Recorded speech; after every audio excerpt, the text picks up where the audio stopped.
Como é que vai, Daniele? Bom dia. Bom dia, Diogo. Bom dia, meninos. Bom dia. Hoje é um grupo de meninos aqui mesmo, né?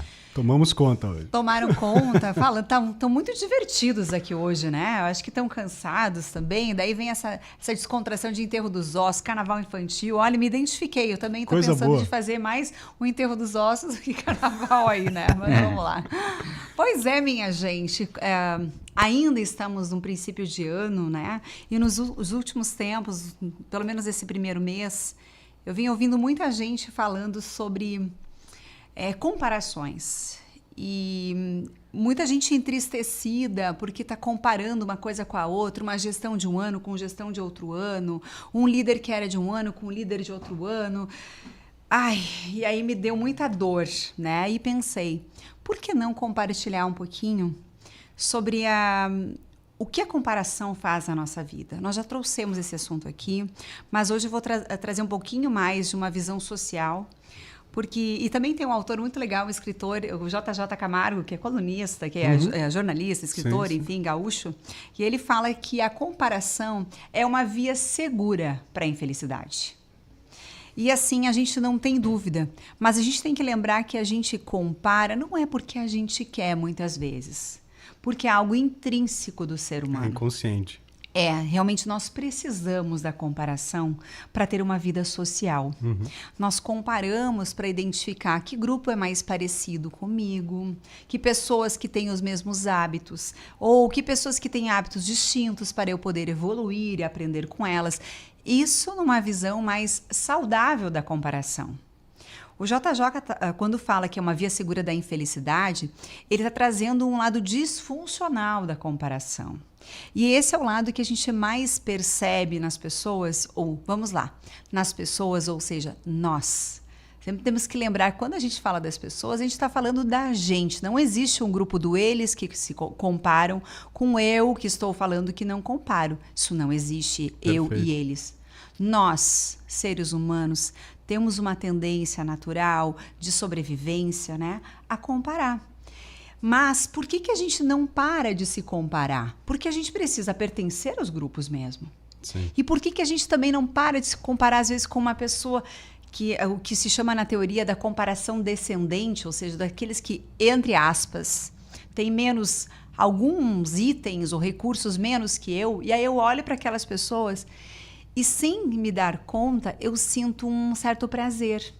Porque eu percebo, olha que coisa louca, vamos lá. Essa comparação descendente, quando eu comparo com alguém que tem menos, alguma coisa menos que eu, né? Um item, um critério que eu estou analisando.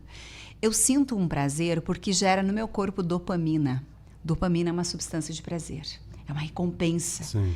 É do tipo assim, olha só. Do tipo assim, ótimo, né? Eu adoro essa meio expressão. que rola uma competição. Porque é natural, né? A gente vai se comparar. Porque, assim, a gente tem uma tendência... A comparação, inclusive, é um processo cognitivo. Ou seja, uma forma da gente pensar e agrupar as informações. Se inspirar, inclusive crescer em alguns momentos. Com certeza. Sim. Essa é a visão saudável e fundamental nas nossas vidas. É sobrevivência também. Para sobrevivência. Acontece que aos poucos a gente vai se comparando, e a comparação fala muito do nosso estado, de como nós estamos aqui dentro. E é tão lindo a gente se dar conta que quando a gente está se comparando com pessoas que a gente acha que tem menos, a gente sente um prazerzinho, dizer, não, mas a minha vida é muito melhor, nossa, o fulano não tem nada, aconteceu a enchente com o cicrano, eu tenho que realmente olhar para aquilo que eu tenho de bom, eu tenho tudo. Às vezes eu faço isso para eu me sentir um pouco melhor, porque a minha autoestima muitas vezes não está tão adequada, tão legal. Eu realmente estou precisando de um reforço externo para dizer que eu sou bom, que eu sou potente. E, gente, nós somos únicos. A fita métrica não pode ser usada para comparação. Ela tem que ser usada para coisas, para peso, para medidas, para elementos, para saber se é grande, pequeno, a centimetragem, o peso. Até para a gente é complicado. O que adianta saber que eu tenho uma altura se eu sou mais alto e mais baixo, muitas vezes? Porque eu sou mais alto, eu sou mais esguio. Não, isso não nos faz bem. A fita métrica da comparação, ela é extremamente justa, cruel, e isso faz com que a gente realmente perca a nossa vitalidade de viver. A gente perde a oportunidade de ver uma vida boa quando a gente começa a medir a felicidade do fulano. Eu não vou só dizer das redes sociais, porque redes sociais é um fenômeno muito novo. Recente, mas recente. Pulverizou um pouco. Pulveriza. A gente não precisa mais sair de casa para ver, conversar com uma vizinha e saber das novidades do mundo. E nem que é uma pena, porque ali eu já fazia uma socialização, já conseguia fazer um momento pelo menos mais humano. Hoje eu abro as redes, já vejo muita coisa. E lembrando que o nosso cérebro ele é muito bobinho, porque ele tem uma mania de generalização. Então ele vai olhar a vida do Rodrigo Martins e vai dizer: nossa, mas ele foi para praia, nossa, que vida boa, olha que mulher bonita, olha que filhos maravilhosos, olha que isso. Sim. E ele generaliza, porque eu enxergo do outro o palco. E eu enxergo a minha vida nos bastidores. Até porque as pessoas não postam cenas tristes, Com né? certeza. Não postam as suas dificuldades, alguns postam. Alguns já estão, né, começando a trazer à tona, mostrando a nossa humanidade, a nossa vulnerabilidade, né? E gente que está em casa, é muito legal a gente olhar para isso. Porque assim, eu enxergo a minha vida sob ponto de vista do bastidor. O que é o bastidor? Eu enxergo vulnerabilidade quando eu monto personagem, quando eu monto roteiro, quando eu construo. E eu entendo de tudo aquilo que eu não sou boa, inclusive. Eu sei das fragilidades. Agora, quando eu olho a vida do outro, eu olho sob o olhar do palco. Eu não conheço o bastidor daquela vida. Sim. E aí eu me maravilho como uma grande peça de teatro, como cinema. E eu fico encantada e dizendo para o meu cérebro assim, como assim a vida do fulano pode ser desse jeito e a minha não pode? Cheia de problemas. E também cheia de problemas.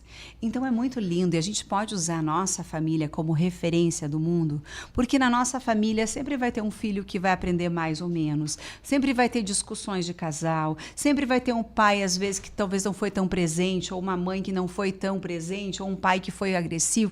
Nós temos a nossa história e é tão bonito quando a gente olha para a nossa história e reconhece todas essas fragilidades. A gente consegue comparar a nossa vida com as das pessoas da nossa família e ver assim, quanta coisa existe de lindo. Mas é quando a gente abre e levanta o nosso tapete que a gente percebe a nossa humanidade e que faz parte do nosso viver tudo. Tudo que é bom, tudo que a gente julga bom, tudo que a gente julga como ruim, ou seja, vulnerabilidade e fortalezas. Então, o que a gente pode, que antídoto a gente pode usar para comparação? Primeiro, para a gente silenciá-la, né? Para dizer assim, chega, eu não preciso ficar comparando tudo. Eu vou comparar, sim, para eu comprar um produto. Um carro que atende às minhas demandas, tenho muitos filhos, um carro com mais lugares, enfim. Ou que eu tenho recurso X, eu vou comparar preços. Gente, comparar é fundamental, mostra que nós somos inteligentes para fazer escolhas. Agora, nós não somos inteligentes quando nós comparamos, como dizia uma professora minha de pesquisa, alhos com bugalhos. Essa expressão é bem antiga, lá de Portugal, inclusive, que pela semelhança a gente vai querer comparar um alho com um bugalho. Um bugalho é um caroço que dá numa árvore ali que é de vespas, tem vespas dentro. Então, eles são parecidos, eu quero comparar uma coisa com a outra. São conteúdos distintos. Sim. Então, é a mesma coisa, comparar minha vida com a tua aí de casa não é inteligente da minha parte. Agora, comparar alguma coisa que eu queira ser mais potente, vamos dizer assim, a pessoa fez uma carreira de sucesso. Legal, ou eu estou começando a fazer vídeos no YouTube, ou eu estou trabalhando com redes sociais. Olha o que os outros estão fazendo e busca as tuas inspirações. Te inspira, isso? Te inspira. Só que é muito fácil da gente falar. Quando a gente está com uma mente saudável, voltando de férias, tá tudo certo. Quando a gente volta numa energia de competição, de correria do dia a dia, que a gente não tem pausas, quando a gente está muito estressado, a comparação tende a ser descendente negativa. Então, até a comparação ascendente, quando a gente olha para as pessoas que supostamente são melhores que nós em alguns aspectos, ela também pode ser negativa porque pode me acanhar, pode me fazer para trás. Tipo, eu não sou tão bom quanto aquela pessoa. Então, essa virada de chave, como é que a gente faz para a gente, aos poucos, fazer esse caminho da comparação ser algo para a nossa evolução? Que, de fato, ela precisa e pode contribuir para a gente ter uma vida boa, uma vida leve, uma vida bonita, uma vida única. O caminho, olha, gente, o antídoto é muito incrível, né? Porque eu já trouxe isso aqui várias vezes e quanto mais eu leio, os autores vão trazendo. Sim, é eu apreciar a minha história, é olhar por tudo aquilo que eu vivi, e eu conseguir sentir verdadeiramente gratidão. É só isso. É quando eu tenho momentos na minha vida que eu não preciso ter gratidão quando eu olho que o outro está pior. Mas quando eu olho para o meu dia e vejo assim, poxa, os meus filhos hoje acordaram para ir para a escola. Olhar a sua trajetória. A trajetória, Sim. tudo aquilo que eu conquistei, ou que às vezes eu não conquistei, mas que eu posso aprender a acreditar no processo. Deixa a vida aí conduzindo. O meu tempo não é igual ao tempo do outro. Tem vezes que a gente quer que, eu quero o sucesso do fulano, do cicrano. Gente, as histórias são distintas. A gente não parte do mesmo ponto de partida. Todos nós temos famílias distintas, genética distinta, vivências distintas. Eu tenho gêmeas e elas são distintas. Gêmeas univitelinas, no mesmo óvulo, do mesmo espermatozoide, mesmo pai e mãe. Teoricamente com a mesma vivência, porque ainda conviviam até pouco tempo com os mesmos grupos de amigos. Esse ano já estão com salas de aula distintas, porque se sentiam confiantes. E até mesmo as minhas filhas, elas têm as histórias distintas. Elas são diferentes. Uma é mais competitiva, inclusive tem uma história muito legal, que uma delas, nesses dias eu estava falando sobre os amiguinhos, eu disse, filha, não é legal a gente dizer que não gosta do fulano, cicrano. Tudo bem, a gente sente isso. Não é legal verbalizar.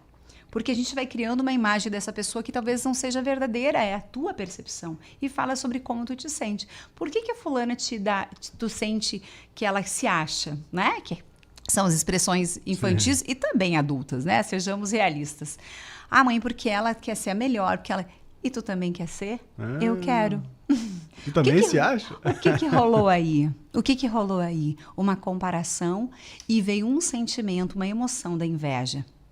E aí, quando a gente consegue dizer para os nossos filhos, sem julgar, porque inveja não é feio. É feio a gente manifestar inveja, mas sentir não é. Filha, tu percebeu que tu sentiu inveja nesse momento, quando tu falou da colega que quer ser líder, que se acha? E aí? Não, e é muito tranquilo, porque as minhas filhas já estão no processo de educação emocional há mais tempo. Legal. Elas disseram assim, mãe, mas é que eu não queria que ela ficasse fazendo daquele jeito. Eu disse, pois é, e como tu vai fazer? Talvez não olhar.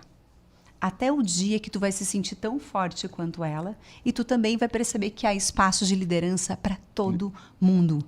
A gente tem uma natureza competitiva e tá tudo certo. Sim. Só não vamos usar a nossa competição para nossa destruição, para a destruição do nosso bem-estar, da nossa história de vida.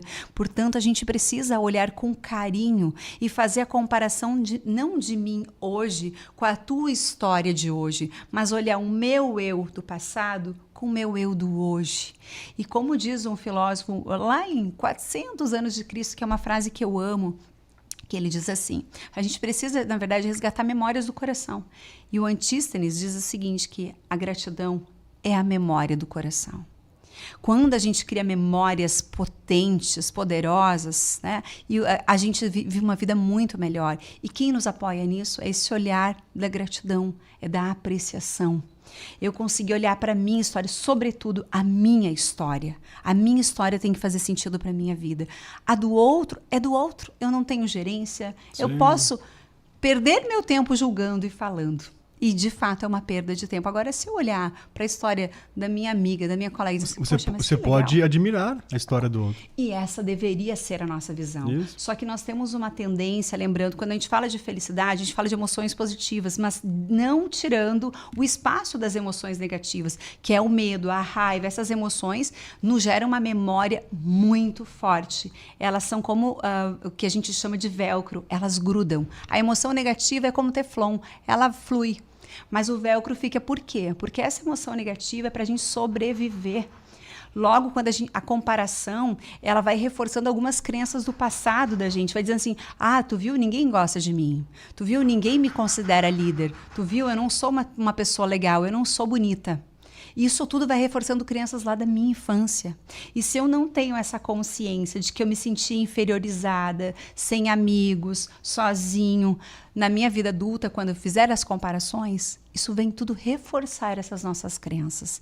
Então, assim, pessoal, do mais simples, lembre do que vocês são potentes. Todos nós temos uma beleza única, todos nós temos uma potência muito individual, todos nós somos únicos. Olhem para aquilo que vocês têm de bom. Se estiverem olhando com aquele olhar da inveja, né? voltem para esse dentro e se tem uma pessoa próxima, assim, se tu perceber que eu tô falando muito mal das pessoas, me dá um toque, porque eu não quero fazer.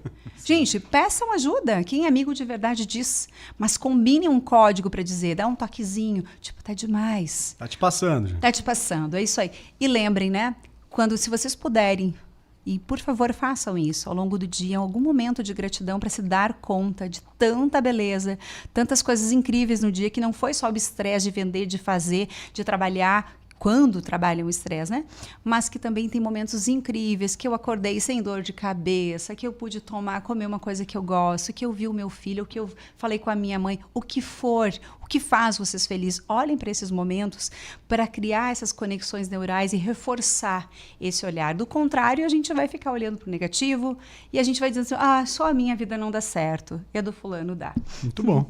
Diogo. Um abraço, Daniele. Até a próxima. Bom dia! Fica bem aí encantado, viu? Espero que te cuidem tão bem quanto aqui.